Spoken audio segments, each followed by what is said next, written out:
Hello, adorable charms. You're most welcome to Everything Literature, where you get to learn about everything concerning drama, prose, the most inspiring poetry. Take a seat and enjoy the class. Chemicals are tested in labs before they become certified or not. Mathematical equations are meant to go through various steps of workings before we have a solution.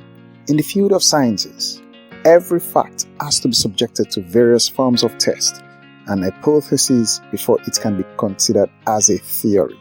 That is, there is a need for it to be proven before it becomes a theoretical proof. Just like other fields of study, literature as an endeavor is believed to be incomplete until it has been critiqued, that is, criticized or appreciated.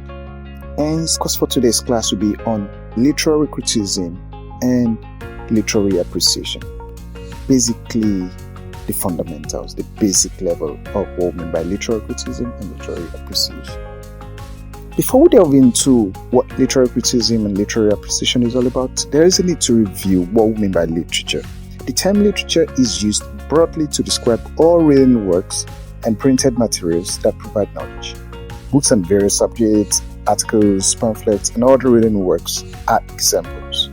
When used in a more limited meaning, that is restricted meaning, literature refers to fictional and non-fictional works that have artistic value and quality and are the result of imagination and creativity. Thus, the study of imaginative works that convey particular facets of human experience may be described as literature as a topic of study. This definition of literature makes it very obvious that it is an imitation of life. Literature is an imaginative and creative work of art. Now delving into what we mean by literary criticism. Literary criticism is a study, discussion, evaluation, and interpretation of literature. Literary criticism helps us to understand who wrote the text, why the text was written, where and when it was written, how it was written, and most importantly, what was discussed in it. Hence, focus is given to how its structure, its context, that is the social, the economical, the historical of the text, manipulates the reader, or better put, influences the reader. Literary criticism is a wider scope than literary appreciation. For a successful critique of a text, the following basic principles must be put in proper perspective. This includes: number 1, the context of the text; 2, the structure of the text; 3, the device used by the writer and their effectiveness; 4, the setting of the text; and 5, the central ideas or themes which the text conveys or symbolizes. 1. The context of the text. One of the fundamental issues that readers of a text face is their failure to properly understand the context. Context refers to the circumstances or background, either as an idea, environment, or a setting, that determine, specify, or clarify the meaning of an event or to a certain action in a literary work. So context has to do with the background to a literary work or the background to the action in a literary work. The context could be physical, it could be psychological, it could be sociological, or in most cases metaphorical. In order to understand the works both literally and metaphorically, it is necessary to consider the writer's point of view in this situation. The context behind an artistic creation are what determine its content. That is, the theme, the plot, the setting, etc. Second, the structure of the text. Structure simply refers to the organization of the text. It is also known as the format of any work of art. That is, the way it is presented by the writer, his use of diction and its effectiveness, and also techniques used. All these constitute the structure. So simply put again, structure has to do with the organization of the text. So there's an idea to be put down, then there is a way it has to be structured, there's a way it has to be placed down or written. So the structure for a poem, when an idea is coming as a poem, is different from the structure it will take when it is coming as a prose, compared to when it is coming as a drama. Prose is written in chapters and paragraphs. Poetry is written in lines and stanza.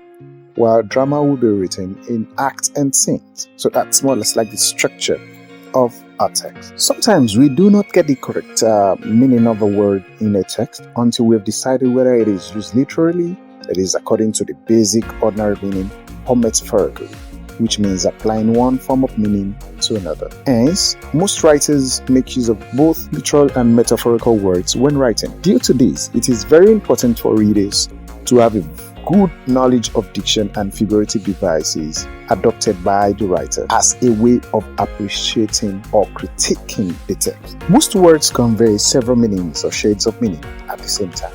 It is the writer's job to find words which, when used in relation to other words in the text, will carry the precise intention of thought. Often, some of the more significant words may carry several layers or depth of meaning at once. The ways in which the meanings of words are used can be identified. Literary devices or literary terms could be literal or superliteral, that is metaphorical. The fourth one, we have the setting of the text. Setting in a text refers to the time and place when actions within a text occur. Setting could be temporal, that is dealing with the time, or it could be spatial, dealing with space or place. The last factor is the themes of the text. The theme means the central message conveyed in any piece of writing. A proper understanding of the theme in a text is very important, and it is a very necessary tool for good and detailed critique of the text itself. The theme of a text must not be mistaken for the subject matter, which may only be implied after a proper reading of the text. Literary appreciation. Literary appreciation is a reading, understanding, and making a critical judgment of the theme, style, use of figurative and non-figurative language, as well as other elements of a literary work, be it drama, prose, or poetry. It must not be confused with literary criticism. Just as stated earlier, literary criticism is a wider scope than literary appreciation. Okay, literary appreciation is what we do at the fundamental level, more or less like at the secondary level of education. At the higher level of study, then we move into literary criticism, because we're going to make use of some tools will be needed, such as theories, talk about Marxism and the likes. But for literary appreciation, we may not really delve into the use of theories. A very keen literary critique helps to better appreciate a literary text. Concrete issues in literary appreciation. The concrete issues in literary appreciation are nothing but the indispensable ingredients meant for objective and apt understanding of any particular work of art. These include 1. The plot, the theme, the style, the mood, the use of language and the diction, and the literary devices used. You may get to observe a bit of interplay between some of the factors or some of the criteria identified under literary criticism and some identified under literary appreciation. The two are not actually mutually exclusive. It's just that literary criticism is a wider scope than literary appreciation. So under literary appreciation, when we talk about the plot, it has to do with the storyline, which must be very detailed. In one of the classes, it has been discussed that the plot is not the same thing as the story. The plot is the storyline. That is a line created upon which aspect of the story is being placed. What comes first, what comes next, the complication, the climax, the anticlimax, and the likes. But the story itself is the action, what happens in the story, the gist of the whole text itself. So the second, the theme. Theme is the central idea raised in any work of art. The style, which is the third one under literary appreciation, is the style of any writing, the technical devices, and the way the language is structured. The style simply means the manner of writing, the manner in which the writing is done. It could either be classical, it could be down to earth, it could be simple or difficult. It also includes the point of view, certain techniques, and some devices being employed by a writer. Next, we have the mood. This refers to the feeling of the writer when writing. This must be fully appreciated by the reader in order to understand the plot and characterization. It's more or less like the angle, personal view from which the writer is or why the writer is writing.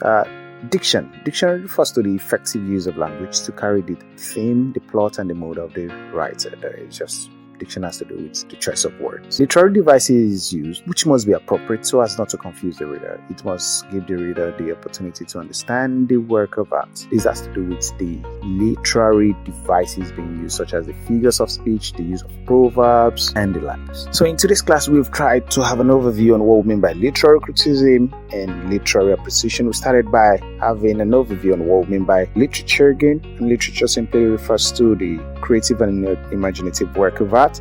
Literary criticism, we say it's a wider scope than literary appreciation, and literary criticism includes the context of the text, the structure of the text, the devices used by the writer and their effectiveness, the setting of the text, which has to do with the time and the place, and the central ideas or themes which the text symbolizes. Then literary appreciation includes the plot, the theme, the style, the mode, the use of language and the diction, the literary devices being used, such as proverbs, the figures of speech, the figures of thought, and the likes. So I got to catch you in the next class. Do well to subscribe if you've not subscribed, like, and let me get to know your thoughts in the comment section. Thank you.